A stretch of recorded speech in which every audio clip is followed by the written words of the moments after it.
올드모드. 안녕하세요. 올드모트 정원섭입니다. 오늘은 자동차 연비에 대한 이야기를 해볼까 합니다. 연비에 대한 견해는 워낙 천차만별이라 말씀드리기 조심스러운 부분인데요. 제가 경험한 것과 알고 있는 것을 토대로 최대한 사실과 부합된 이야기만 들려드리도록 하겠습니다. 연료의 사용량은 과거와 현대의 자동차가 다소 달라졌지만 약 20년 전 자리 잡은 전자식 엔진과 자동 미션이 결합된 형태를 기준으로 말씀드리겠습니다. 사실 많이 달라졌다고는 할 수 없지만 전자식 엔진의 경우 연비 향상을 위해 많은 기능들이 추가되었고, 자동 미션의 경우 수동 미션과는 달리 완전 체결이 이루어지지 않는다는 점 등 다른 점들이 몇 가지 있어 이 경우의 수까지 모두 이야기하다 보면 오늘 하루 종일 이야기해도 모자랄 것 같아 대부분의 시청자분들이 운전하시는 차량을 기준으로 말씀드리는 것이니 이해 부탁드립니다. 그럼 시작해볼까요?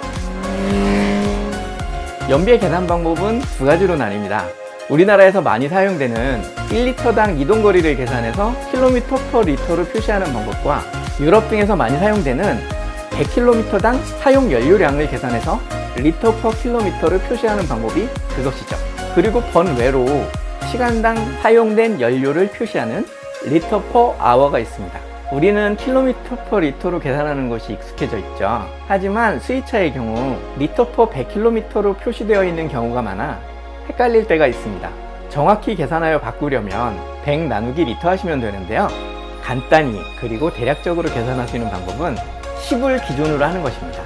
10km/L는 10L/100km와 같습니다. km/L는 숫자가 커질수록 L/100km는 숫자가 작아질수록 연비가 좋은 것인데요. 추가로 20km/L는 5L/100km, 5km/L는 20L/100km와 같다는 것을 함께 기억해 두시면 계산하시기 편하실 겁니다. 참 쉽죠?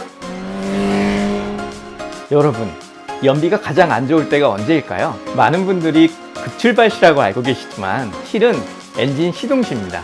엔진 시동 시 사용되는 연료는 보통 2-3분 정도 공회전을 시키는 것과 비슷한 연료를 사용한다고 합니다. 그 다음으로 연비가 안 좋을 때는 공회전 시입니다. 연비라는 것이 자동차가 이동한 거리 대비 사용한 연료량을 계산하는 거라 정차되어 있는 상태에서 연료가 소비된다면 그 순간의 연비는 제로이기 때문입니다. 엔진의 예열 상태에 따라 다르지만 대략적으로 공회전 시 시간당 배기량만큼 연료가 소비됩니다. 예를 들어 2리터 엔진이라면 시간당 2리터를 소모한다는 얘기죠. 사실 배기량에 따른 연비의 가장 큰 차이는 여기서 난다고 볼 수 있습니다. 왜냐하면 일단 바퀴가 구르기 시작하고 같은 패턴으로 움직인다면 배기량이 작은 차는 큰 힘이 필요할 때 높은 배기량의 차량보다 오히려 더 많은 연료를 사용하기 때문입니다. 자동차가 움직이는 상황에서 연비가 가장 안 좋을 때는 가속할 때입니다. 언덕의 정도에 따라 크게 달라지지만 평지 기준 약 5km 정도라고 보시면 되는데요. 간혹 오해하시는 부분이 천천히 가속하면 연비가 훨씬 더 좋을 것이라고 생각하시는 분들이 많이 계시는데요. 천천히 가속할 경우 원하는 속도까지 이루는 시간이 더 오래 걸리기 때문에 최대 토크 미만으로 가속할 경우 대동소이합니다. 참고로 최대 토크는 보통 자연흡기 가솔린의 경우 3500에서 4500rpm, 터보 가솔린의 경우 2500에서 4000rpm, 디젤의 경우 2000에서 3000rpm 정도 되지만 엔진마다 다르니 연비운전을 하고 싶으시다면 본인 차량의 최대 토크를 알고 계시는 게 좋겠죠? 일반적으로 전자식 오토미션이라면 락업이라는 기능이 있습니다. 오토미션 대부분은 토크 컨버터라는 것이 엔진과 미션을 연결해주는 클러치 역할을 대신하게 되는데요. 토크 컨버터는 평소 부드러운 변속을 위해 엔진과 미션을 직접 연결하지 않고 서서히 물려주다가 어느 시점이 되면 1대1로 연결이 되는데 이때를 락업 상태라고 합니다. 자동차가 정상적으로 주행을 할 때 연비가 가장 좋은 시점은 바로 이 락업 상태에서 경제속도로 정속 주행할 때입니다. 락업 상태를 쉽게 만드는 방법은 원하는 속도까지 가속하다가 엑셀레이터에서 발을 떼고 약 1초 후에 5분의 1 정도만 밟아주는 것인데요. 이걸 전문용어로 발컨이라고 합니다. 농담이고요. 발컨은 발로 컨트롤한다는 말의 줄임말입니다. 경제속도의 기준은 타이어의 종류, 바람 저항의 정도, 미션의 최고 단수 기어비 등 변수가 너무 많아 딱 이 속도라고 말씀드리긴 어렵지만 가장 높은 기어에서 1800rpm 정도라고 말씀드리면 비슷할 겁니다. 이 정도일 때 차량의 속도는 보통 가솔린 엔진이라면 시속 70에서 90km, 디젤 엔진이라면 시속 90에서 110km 정도 나올 겁니다. 이때 연비는 보통 리터당 20km 정도 나옵니다. 경제속도 미만일 경우 그 정도에 따라 연비는 조금씩 안 좋아지지만 경제속도 이상이라면 큰 폭으로 연비가 안 좋아집니다.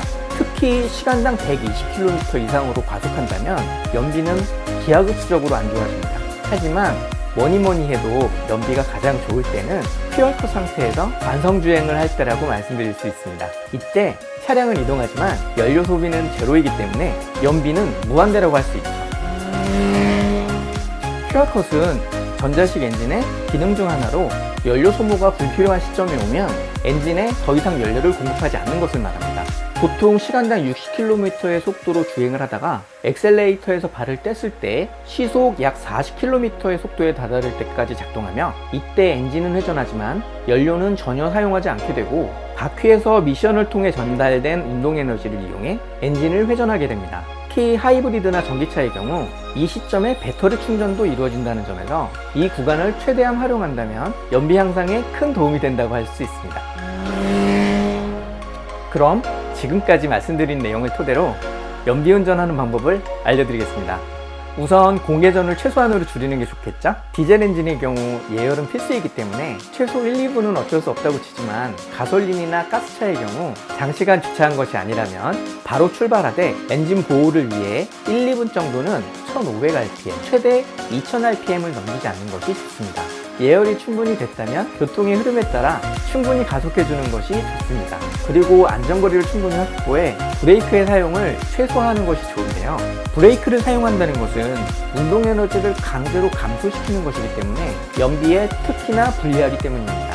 정속 주행할 때는 락업 기능을 최대한 활용하는 것이 좋습니다. 그런데 제가 테스트해본 결과 락업 기능이 활성화된 상태에서 발콘으로 정속 주행할 때와 가속과 관성 주행을 반복했을 때의 연비 차이가 크지 않았습니다. 그러니까 엑셀레이터를 정속 주행할 때보다 조금 더 밟아 속도를 올렸다가 아무것도 밟지 않은 상태를 유지하는 관성 주행을 병행했을 때 말이죠. 하지만 전기차나 하이브리드의 경우 엑셀레이터에 발만 얹어 놓아도 배터리든 연료든 소모하게 되어 있습니다. 배터리는 아무것도 밟지 않거나 브레이크를 밟았을 때 충전된다고 말씀드렸잖아요. 이 점을 감안할 때 특히 하이브리드 카의 경우 가속과 관성 주행을 반복하는 것이 연비에 좀 더 도움된다고 할 수 있습니다. 감속할 때도 역시 관성 주행을 최대한 활용하는 것이 좋습니다. 안전거리가 충분히 확보되어 있다면 브레이크의 사용을 최소화할 수 있으며 정차 시점도 미리 예측할 수 있어 관성 주행을 최대한 활용할 수 있습니다. 하지만 뭐니 해도 안전이 제일이라는 것은 잊으시면 안 됩니다. 기름 몇 방울 아끼려다 더 많은 것을 잃게 되면 안 되겠죠? 오늘도 안전운전 하시고 항상 건강하세요. 오늘의 영상이 마음에 드셨다면 이 영상에 좋아요를 주시고 아직 저의 은인이 아니시다면 지금 바로 구독 버튼을 눌러 저의 은인 되어주세요. 저의 은인이 되어주시면 더 좋은 영상으로 보답하겠습니다. 감사합니다. 올드모드